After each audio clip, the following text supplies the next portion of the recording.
जय हिंद दोस्तों, आज हम लोग जानेंगे झारखंड के दामोदर नदी के बारे में।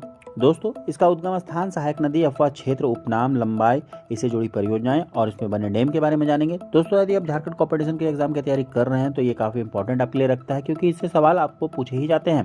तो दोस्तों चलिए वीडियो को शुरू करते हैं।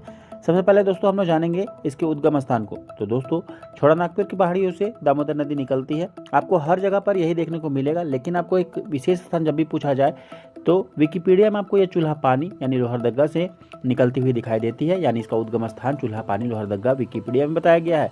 जबकि बहुत सारे किताबों में ये बताया गया है कि यह लातेहार जिले का टोरी क्षेत्र से निकलता है। इसका जो मुहाना है वह हुगली नदी का है। और दोस्तों, जो हावड़ा जिला में पड़ता है, आपको बता दें दामोदर नदी छोटानागपुर की पहाड़ियों से 610 मीटर की ऊंचाई से निकलकर लगभग 290 किलोमीटर झारखंड में प्रवाहित होने के बाद पश्चिम बंगाल में प्रवेश कर 240 किलोमीटर प्रवाहित होकर हुगली नदी के समुद्र में गिरने से पहले मिल जाती है। इसकी जो कुल लंबाई है वो 368 मील है, यानी 292 किलोमीटर। इस नदी के द्वारा 2500 वर्ग मील क्षेत्र का जल निकास होता है। अगर हम बात करें इसके उपनाम की, तो झारखंड में इसे देवनद के नाम से जाना जाता है या देवनदी के नाम से भी जाना जाता है। इसके अलावा यह झारखंड की सबसे लंबी और सबसे बड़ी नदी भी है। दोस्तों, यह झारखंड की सबसे प्रदूषित नदी भी है। 2003 के पहले भारत में यह सबसे प्रदूषित नदी के नाम से जानी जाती थी। दोस्तों, आप जानेंगे दामोदर नदी के प्रवाह क्षेत्र के बारे में। तो दोस्तों, दामोदर नदी पलामू जिले से निकलकर हजारीबाग, गिरिडीह, धनबाद होते हुए बंगाल में प्रवेश करती है, जहां रानीगंज, आसनसोल के औद्योगिक क्षेत्र से होते हुए दुर्गापुर से वर्धमान और बांकुड़ा जिले की सीमा रेखा बन जाती है। हजारीबाग से वर्धमान जिले तक इसकी नदी की धारा काफी तेज होती है, क्योंकि इस स्थिति में यह छोटानागपुर के पठारी भाग से नीचे की ओर बहता है। वर्धमान के बाद हुगली जिला में दामोदर समतल मैदानी भाग में पहुंचती है। यहाँ पर इसकी धारा मंद पड़ जाती है। यहाँ पर डेल्टा बनने लग जाता है। यहाँ से दामोदर हावड़ा के निकट से होती हुई हुगली के साथ मिलकर बंगाल की खाड़ी में मिल जाती है। बात करें इसके सहायक नदियों की, तो बराकर नदी, बोकारो नदी, कोन्नार नदी, जमुनिया नदी, कतरी नदी इसके सहायक नदियां हैं। दामोदर की सहायक नदियों में कोन्नार, बोकारो और बराकर प्रमुख है। ये नदियां गिरिडीह, हजारीबाग और बोकारो जिले से निकलती हैं। दामोदर नदी धनबाद के जिस स्थान पर प्रवेश करती है वहां में इसमें जमुनिया नदी आ मिलती है। जमुनिया नदी धनबाद के पश्चिमी सीमा गिरिडीह के जिले के साथ सीमा का निर्माण करती है। इससे पूर्व दामोदर से कतरी नदी मिलती है, जो पारसनाथ के पादप प्रदेश से निकलती है। चिरकुंडा के पास दामोदर में बराकर नदी मिल जाती है। इसी बराकर नदी में मैथन डैम बना हुआ है। दामोदर नदी की जो सबसे बड़ी सहायक नदी है वह है बराकर नदी। और दोस्तों, आपसे ये भी सवाल पूछा जा सकता है कि दामोदर नदी किसकी सहायक नदी है, तो यह हुगली नदी की सहायक नदी है।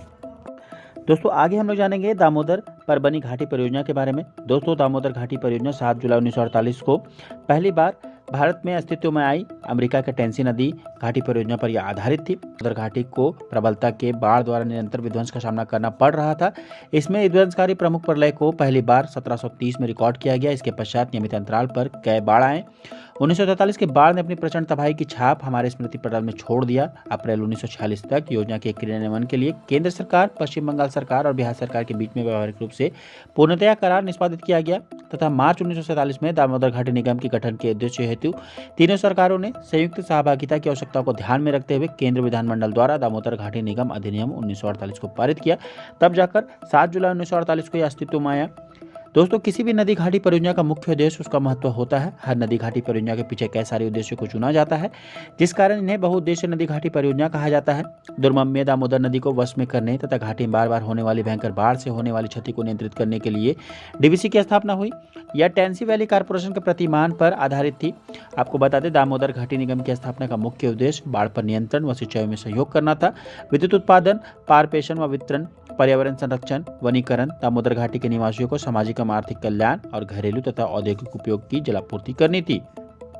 दोस्तों, दामोदर घाटी परियोजना भारत में ऐसी पहली परियोजना थी जहां कोयला, जल और गैस तीनों स्रोतों से विद्युत उत्पन्न की जाती थी।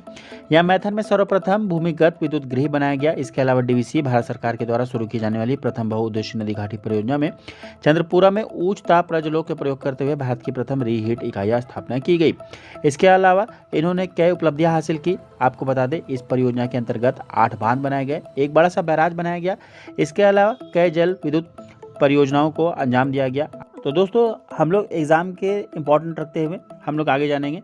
तो इस दामोदर घाटी परियोजना में 8 बांध बनाए गए, जिसमें से तिलैया, मैथन और बाल पहाड़ी बराकर नदी में बनाया गया। अय्यर, बेरमो और पंचेत नदी दामोदर नदी में बनाया गया। आपको बता दें, पंचेत जो डैम है वह बराकर नदी और दामोदर नदी की एकदम मतलब मुहाने पर एकदम मतलब जहाँ पर मिलती है वहाँ पर बनाया गया है। इसलिए क्वेश्चन में आपसे पूछ दे कभी भी कि पंचेत डैम किस पे बनाया गया है, ऑप्शन में आपको बराकर नदी, दामोदर नदी और बराकर नदी दामोदर नदी के संगम के स्थान पर दिया रहे तो आपको ऑप्शन में बराकर नदी और दामोदर नदी के संगम स्थान को टिक मारना है। और आगे है बोकारो और कोनार नदी जो बोकारो नदी पर बनाया गया। ये 8 डैम बनाए गए दोस्तों। इसके अलावा विद्युत गृह यानी पावर स्टेशन बनाया गया, जिसमें से इसे 2 भाग में बांटा गया। एक जल विद्युत यानी हाइडल पावर स्टेशन और दूसरा है ताप विद्युत यानी थर्मल पावर स्टेशन। जो जल विद्युत हाइडल पावर स्टेशन है वह है तिलैया, मैथड बाल पहाड़ी, पंचेत, बेरमो और कोन्नार। आपको बता दें ये सारी जल विद्युत यानी यहाँ से जल से विद्युत उत्पन्न होती है। इसके अलावा थर्मल पावर बोकारो में, चंद्रपुरा में और दुर्गापुर में बनाया गया। इसके अलावा एक अवरोधक बांध बनाया गया यानी बैराज, तो ये बनाया गया दुर्गापुर में।